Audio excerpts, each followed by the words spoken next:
here we have a porcelain doll, and I'm just going to walk through what I did in changing the eyes on this cutie. Now, I have two major complaints about modern porcelain dolls to be specific, and that is the faces are usually generic and the eyes are usually not very realistic at all. They kind of look really creepy looking when you look at them. Now, I will say that this doll didn't have horribly unrealistic. This doll is from the Hamilton collection, and I believe that they do take time and spend a little bit more money on the eyes, but in addition to these green eyes not really being the color that I wanted, or the realism, I also wanted this doll to have blue eyes. Now, here is another set of eyes that I took out recently to show you that the larger eyes that I have are actually a little bit more realistic than these smaller ones here.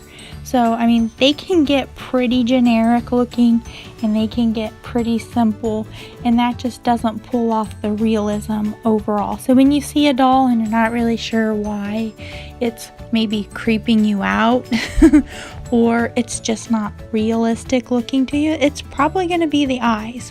So I've already removed the eyes, as you can see. I showed you the green ones, and I'm going to be putting in these more realistic blue eyes. So it's the color that I want, and it has the realism that I want. And so I chose to take the head off the body. It's easier for me to work that way, and it was just on, like most modern dolls, with a little zip tie. And I like to use a craft knife or an X-Acto blade because I can just get right in the spot that I need and I don't tear up the cloth body, because I do want to be able to attach the head again securely, and I don't want to tear up the little channel there where I need to put the zip tie back in. Now, you may choose, as you're working on your doll, to keep it on the body for more support, because you don't really have to access anything through the neck. What you'll be doing is taking the wig off, which I've already done, and for most modern dolls they'll have this, which is a plastic pate, and it has two little brackets on the plastic pate on the underside. Sometimes it's glued, a lot of times that glue is kind of brittle, so that comes off pretty easily, and that's how you'll access the inside to remove the eyes that it came with. And then to remove those eyes, which I wouldn't have been able to get a camera in there to show you because I would have been blocking it with my hands and my tools. So basically the residue that you see here is the glue, and it's kind of crystallized a little, so it's kind of easy to break. The newer dolls they use a different material, or perhaps this is just aged, and so it's a little bit easier just to crack it away.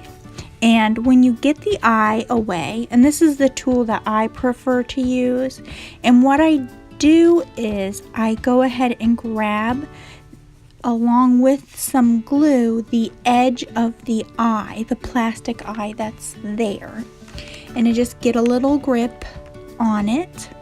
Here, I'll show you. Little grip on that edge right there, and once you got a good grip, I know these are a cutting tool, but you can pull away, and it might take a couple of tries. Just be very gentle as you're doing it. Don't do any Yankee movements or you'll break or crack the porcelain head. And once you've removed the eyes, then you'll want to get rid of any glue that may be blocking the way from you putting a new eye in completely flush. And once you've done that, you'll want to take the new eye and do a dry fit to make sure that it will get up close enough that there's no old glue residue in the way. And you may be double checking to make sure that the eye isn't too big or too small, which you may not have been able to exactly tell until you've gotten the eye all the way in. So you'll want to do a dry fit here. And as you're doing the dry fitting, if you notice that there's still glue, you can find something similar to this. This is something you can find at the drugstore, and it's a cuticle pusher. And it's got two different ends, and it's kind of has like a little scoop, it's not really sharp, but you can get that leverage because of the scoop, and you can kind of flick that away. What you'll want to do though is to be very, very careful to steer clear around the porcelain edges of the eye, because this is where you can cause damage and just ruin your project completely. And I have done it before. I always say that the enemy of good is perfect, and when I start to get nitpicky, that's usually whenever I should have left well enough alone, and I end up just making my project just a big pile of garbage. So proceed carefully when you're removing that glue.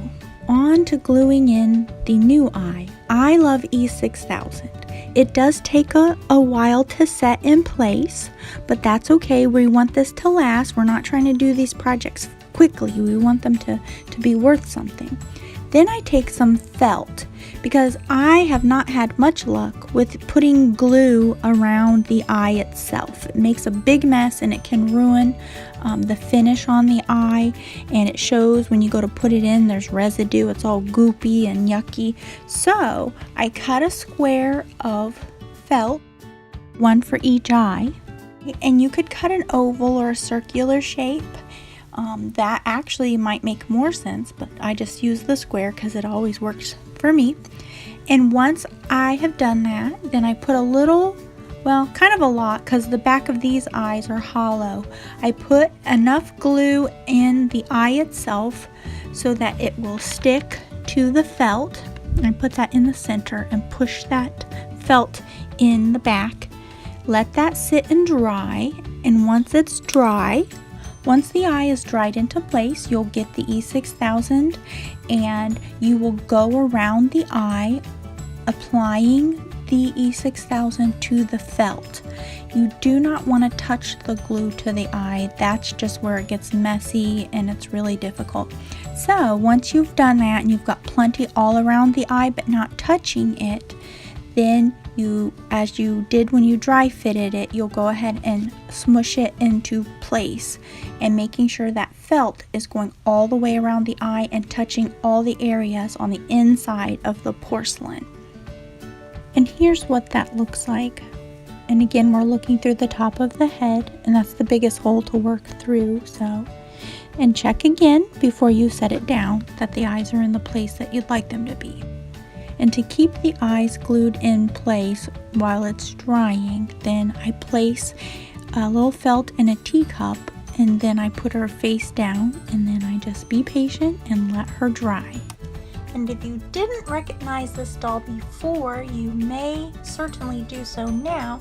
This was my memorial doll that I made because she looks so much like my stepmom who passed away. And I think you can see that the eyes on this doll really do make a difference. I hope you enjoyed this little tutorial, and thanks for spending some time with me, and I hope you guys have a magical day. Bye-bye.